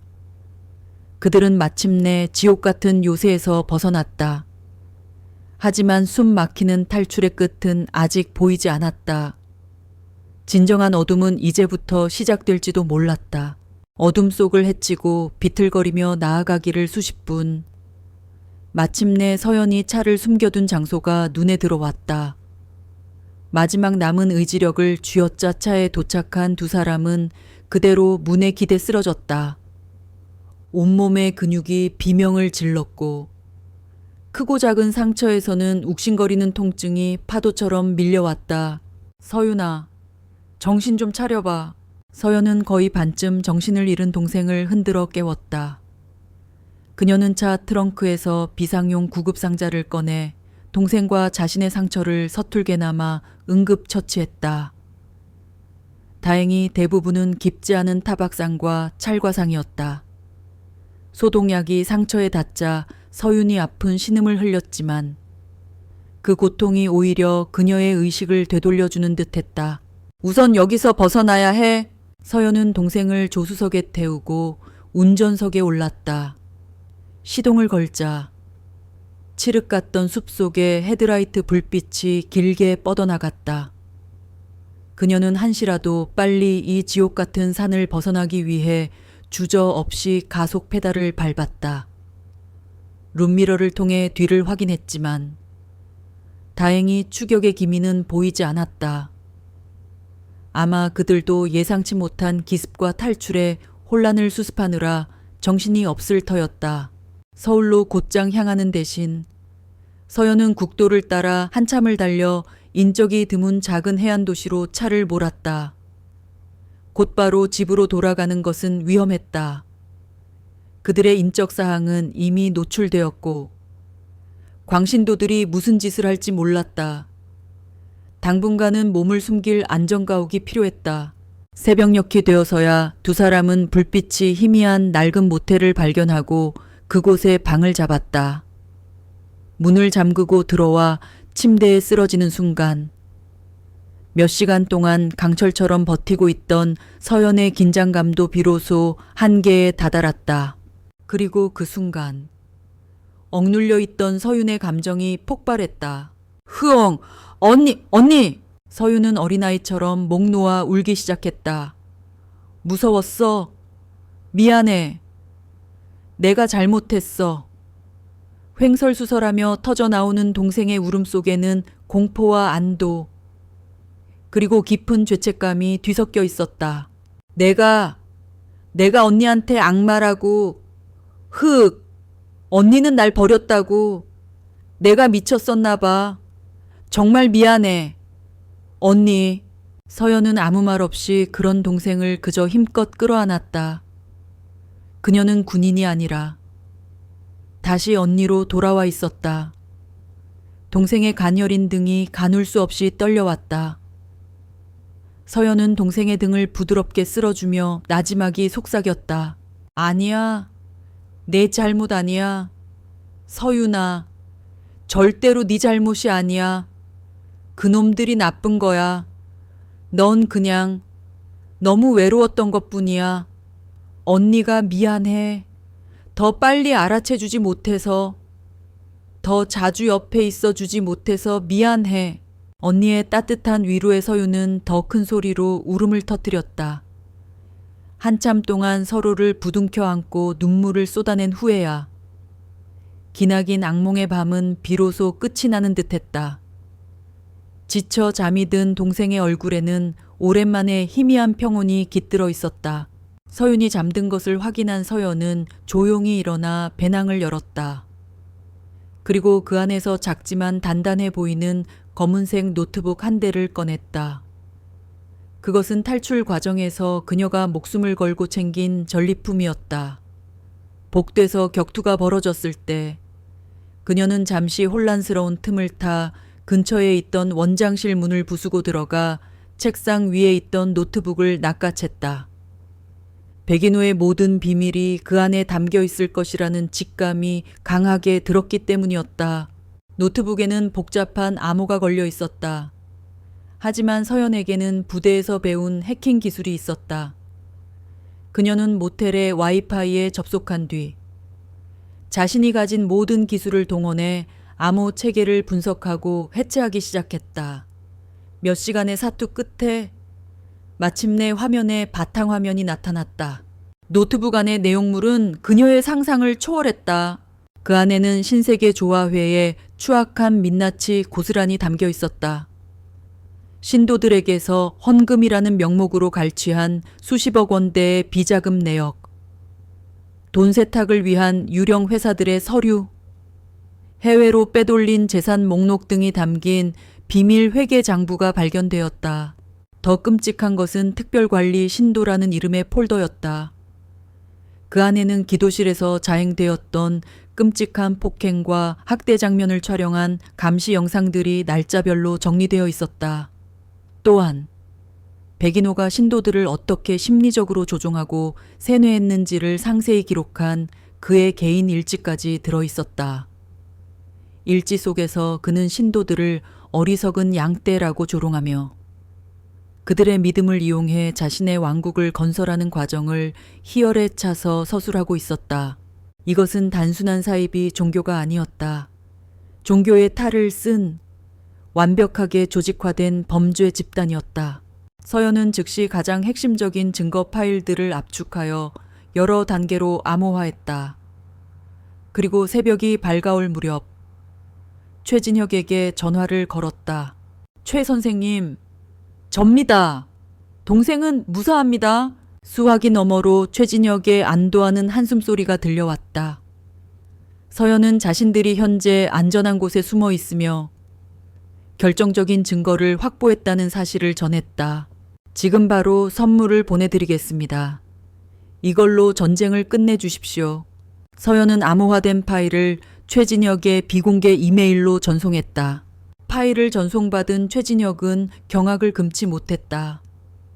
수년간 그들이 그토록 찾아 헤맸지만 결코 잡을 수 없었던 악마의 꼬리가 그 징그러운 몸통과 함께 통째로 잡혀온 것이다. 이것은 법정에서 그 어떤 변호사도 뒤집을 수 없는 스모킹 건이었다. 최진혁은 지체하지 않았다. 그는 지방경찰서가 아닌 자신이 과거 근무했던 서울지방경찰청의 광역수사대 내에서 가장 신뢰하는 후배 팀장에게 직접 연락했다. 동시에 오랫동안 사이비 종교 문제를 추적해온 정의감 넘치는 탐사보도 전문 기자에게도 일부 정보를 흘렸다. 그 후의 상황은 일사천리로 진행되었다. 대한민국이 아직 잠에서 깨지 않은 이른 아침, 서울지방경찰청 광역수사대와 경찰특공대 스와트 수백 명의 병력이 강원도 산골의 신세계조화회 봉어지를 향해 비밀리에 출동했다. 잠시 후 언론사 헬기가 상공을 뒤덮고 수십 대의 경찰 차량이 요새의 정문을 포위했다. 경찰특공대는 성벽을 넘어 섬광탄과 연막탄을 터뜨리며 순식간에 내부를 장악했다. 어젯밤 서연과 서윤을 악마처럼 몰아붙이던 경비원들과 광신도들은 국가공권력의 압도적인 힘 앞에서 무기력하게 진압되었다. 잠옷 바람으로 뛰쳐나온 백인호는 자신의 눈앞에 펼쳐진 광경을 믿을 수 없다는 듯 만견자실한 표정이었다. 그는 늘 그랬듯 권위적인 목소리로 소리치려 했다. 지금 이게 무슨 짓들이야? 여긴 신성한 종교 시설이라고. 하지만 차가운 수갑이 그의 손목에 채워지는 순간 그의 모든 위엄과 신성은 거짓말처럼 사라졌다. 그는 그저 겁에 질려 벌벌 떠는 초라한 늙은이에 불과했다. 백인호 씨, 당신을 사기, 횡령, 특수폭행 및 감금교사 혐의로 긴급 체포합니다. 그 시각 작은 모텔방 안 서연과 서윤은 침대에 나란히 앉아 TV 화면을 보고 있었다. 뉴스 속보에는 사이비 종교 신세계조화회, 경찰 급습으로 와해라는 자막과 함께 헬리콥터에서 촬영한 현장의 모습이 생중계되고 있었다. 그리고 잠시 후 경찰들에게 양팔이 붙들린 채 끌려 나오는 백인호의 초라한 모습이 클로즈업되었다. 그 모습을 본 순간 서윤의 눈에서 다시 눈물이 흘러내렸다. 하지만 이번에는 공포나 슬픔의 눈물이 아니었다. 길고 긴 악몽에서 마침내 깨어났다는 안도감과 해방감의 눈물이었다. 서연은 그런 동생의 손을 가만히 잡아주었다. TV 속에서는 수십 명의 신도들이 멍한 표정으로 건물 밖으로 이끌려 나오는 모습이 보였다. 그들 역시 이 범죄의 가해자이자 동시에 피해자들이었다. 길었던 전쟁이 끝났다. 서연의 목숨을 건 사투는 마침내 거대한 악의 제국을 무너뜨렸다. 이제 남은 것은 부서진 것들을 다시 일으켜 세우고 상처 입은 영혼을 치유하는 일이었다. 동생의 손에서 전해져 오는 온기를 느끼며 서연은 비로소 희미하게 미소 지었다. 혹독했던 겨울이 지나고 서울의 거리에 따스한 봄바람이 불어오기 시작한 지 반년이 지났다. 세상은 언제나 그랬듯 무심하게 흘러갔지만 한서연과 한서윤 자매의 세상은 송두리째 바뀐 뒤였다. 선생님, 처음에는 제가 겪은 일이 너무 부끄러워서 아무에게도 말하고 싶지 않았어요. 제가 바보 같고 나약해서 그런 끔찍한 일에 휘말렸다고 생각했거든요. 심리상담센터의 아늑한 상담실 안. 서윤은 맞은편에 앉은 상담사를 보며 차분하게 자신의 이야기를 꺼내고 있었다. 반년 전 모텔 방에서 공포에 떨며 울부짖던 가녀린 소녀의 모습은 온데간데 없었다. 아직 앳된 얼굴이었지만 그녀의 눈빛에는 깊은 고통을 이겨낸 사람 특유의 단단함과 성숙함이 깃들어 있었다. 하지만 이제는 알아요. 그건 제 잘못이 아니었어요. 그 사람들은 제 외로움과 불안함을 먹이 삼아 제 영혼을 갉아먹은 포식자들이었을 뿐이죠. 그리고 저는 그 포식자에게서 살아남은 생존자고요. 상담사는 따뜻한 미소로 고개를 끄덕였다. 지난 몇 달간의 상담은 결코 쉽지 않은 과정이었다.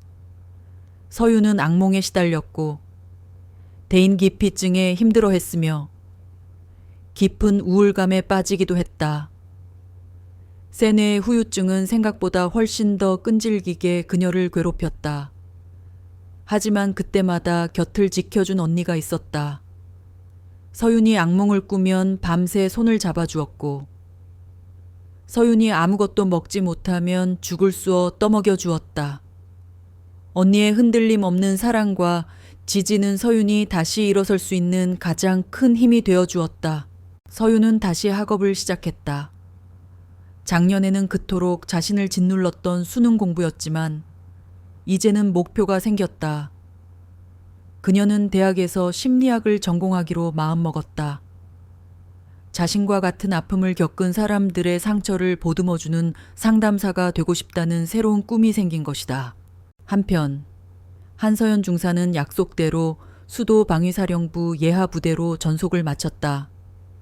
대한민국 심장부를 지킨다는 새로운 임무 역시 막중했지만 707 부대 시절처럼 목숨을 건 작전이나 기약 없는 장기 파견은 없었다. 무엇보다 저녁이면 동생이 기다리는 집으로 돌아올 수 있다는 사실이 그녀에게는 가장 큰 변화였다. 그날 저녁, 자매의 아파트에서는 고소한 된장찌개 냄새가 풍겨나왔다. 서연이 차려준 저녁상에 마주 앉아 두 사람은 오늘 하루 있었던 소소한 일상들을 나누었다. 언니, 오늘 상담 선생님이 그러시는데 나 이제 많이 좋아졌대. 트라우마라는 게 완전히 사라지지는 않겠지만 이제는 그걸 내 삶의 일부로 안고 살아갈 힘이 생긴 것 같다고. 잘 됐네. 우리 서윤이 아주 대견해. 서연은 동생의 밥그릇 위에 계란말이 하나를 올려주며 미소 지었다. 평범하기 그지없는 저녁 식사 시간. 하지만 두 사람에게 이 평범함은 목숨을 걸고 되찾은 기적과도 같았다. 며칠 후 주말을 맞아 두 사람은 조용한 한정식집의 별실을 찾았다. 그곳에는 최진혁 씨를 비롯한 푸른 하늘을 기다리는 사람들의 회원 몇몇이 먼저 와서 그들을 기다리고 있었다. 신세계 조화회가 와해된 이후 그들의 모임은 더 이상 비통한 피해자 모임이 아니라 서로의 치유를 돕고 미래를 이야기하는 희망의 공동체로 변해 있었다. 한 중사님, 서윤 양 어서 와요. 최진혁은 예전의 피로에 찌든 모습은 온데간데 없이 한결 밝아진 얼굴로 자매를 맞았다. 그의 아들 역시 집으로 돌아와 가족의 품에서 상처를 치유하고 있었다. 다른 가족들 역시 되찾은 자녀들과 함께 힘겨운 싸움을 이어나가고 있었다. 한 중사님은 우리 모두의 영웅입니다. 한 중사님이 아니었다면 우리 아이들은 아직도 그 지옥 속에서 고통받고 있었을 겁니다. 딸을 되찾은 박선영 씨가 눈물을 글썽이며 서연의 손을 잡았다.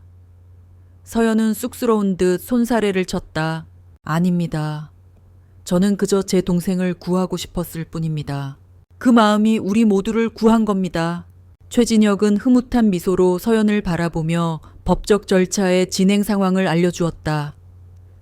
주범 백인호는 사기, 횡령, 감금, 폭행교사 등 수십 개의 혐의가 모두 인정되어 무기징역에 가까운 중형을 선고받았다. 강 교관을 비롯한 핵심 간부들 역시 모두 10년 이상의 징역형을 받고 법의 심판을 피하지 못했다. 또한 그들이 빼돌렸던 막대한 재산은 모두 몰수되어 피해자들에게 보상금으로 지급될 예정이라고 했다. 악의 제국은 그렇게 완벽하게, 그리고 법적으로도 종말을 고했다. 모두가 안도하며 이야기를 나누던 중 조용히 듣고만 있던 서윤이 자리에서 일어났다. 저 드릴 말씀이 있어요. 모든 사람의 시선이 서윤에게 쏠렸다. 서연도 조금 놀란 눈으로 동생을 바라보았다. 저는 제가 겪었던 일이 다시는 이 땅에서 일어나지 않기를 바랍니다. 그래서 저는 대학에 가서 심리학을 공부하려고 합니다. 저처럼 마음이 약해진 사람들에게 다가가 그들이 사이비 종교 같은 거짓된 위로에 빠지지 않도록 돕는 일을 하고 싶어요. 그녀의 목소리는 떨렸지만 그 안에 담긴 의지는 그 누구보다 강하고 선명했다. 그리고 언젠가는 언니처럼 다른 사람을 지켜줄 수 있는 용기 있는 사람이 되고 싶습니다. 말을 마친 서윤의 두 뺨에는 눈물이 흐르고 있었다. 하지만 그것은 더 이상 나약함의 눈물이 아니었다. 자신의 상처를 새로운 사명으로 승화시킨 한 인간의 고결한 다짐이었다. 서연은 조용히 일어나 그런 동생을 따뜻하게 안아주었다. 그녀의 가슴 속에서 뜨거운 자부심이 솟아올랐다. 자신의 동생은 그 끔찍한 시련을 겪고 제 속에서 부활한 불사조처럼 더욱 강하고 아름다워져 있었다. 또다시 몇 달이 흘렀다. 완연한 가을이 찾아온 어느 날 오후, 서연과 서윤은 북한산 둘레길을 나란히 걷고 있었다. 붉게 물든 단풍이 석양빛을 받아 찬란하게 빛나고 있었다. 언니, 이번 주말에 뭐 할까? 글쎄, 우리 서윤이 하고 싶은 거 해야지. 그럼 언니랑 같이 영화 보고 맛있는 거 먹고 그냥 집에서 뒹굴뒹굴하면서 수다 떨래. 좋아, 그게 최고지. 자매는 마주보며 웃었다. 그들의 대화는 지극히 평범했지만 그 안에는 세상 그 무엇과도 바꿀 수 없는 깊은 사랑과 신뢰가 담겨 있었다. 전망 좋은 곳에 다다른 두 사람은 잠시 벤치에 앉아 서울의 정형을 내려다보았다. 수많은 빌딩들이 숲을 이루고 수많은 사람들이 저마다의 삶을 살아가고 있었다. 불과 1년 전, 저 도시의 한 구석에서 그들은 목숨을 건 사투를 벌였다. 언니, 가끔 생각해. 만약 그때 언니가 날 찾아오지 않았다면 나는 지금쯤 어떻게 됐을까 하고. 서윤의 말에 서연은 동생의 어깨를 감싸 안았다. 그런 가정은 하는 거 아니야. 언니는 무슨 일이 있어도 널 찾아냈을 거야. 네가 세상 끝에 있더라도 나도 알아. 서윤은 언니의 어깨에 머리를 기댔다. 언니는 절대 나를 포기하지 않는다는 거 나도 알고 있었어. 그래서 버틸 수 있었어? 서연은 더 이상 아무 말도 하지 않았다. 말없이 동생을 안아주는 것만으로도 충분했다. 그녀는 문득 깨달았다. 지난 수년간 그녀가 군인으로서 수행했던 그 어떤 위험한 임무도 동생을 구하기 위한 이 전쟁만큼 중요하지는 않았다는 것을. 그녀의 가장 중요한 임무는 해외의 분쟁 지역이나 적진의 한복판이 아니라 바로 자신의 가장 가까운 곳에 있었다. 소중한 가족을 지키는 것. 그것이야말로 그녀가 군인이 된 궁극적인 이유였음을 서서히 어둠이 내리고 도시의 불빛들이 하나둘씩 켜지기 시작했다. 마치 밤하늘의 별처럼 수많은 불빛들이 서울을 아름답게 수놓았다. 서연은 자신의 곁에 있는 작은 별, 서윤을 바라보았다. 동생의 얼굴에는 이제 그 어떤 어둠의 그림자도 남아있지 않았다. 오직 평온과 희망만이 빛나고 있었다.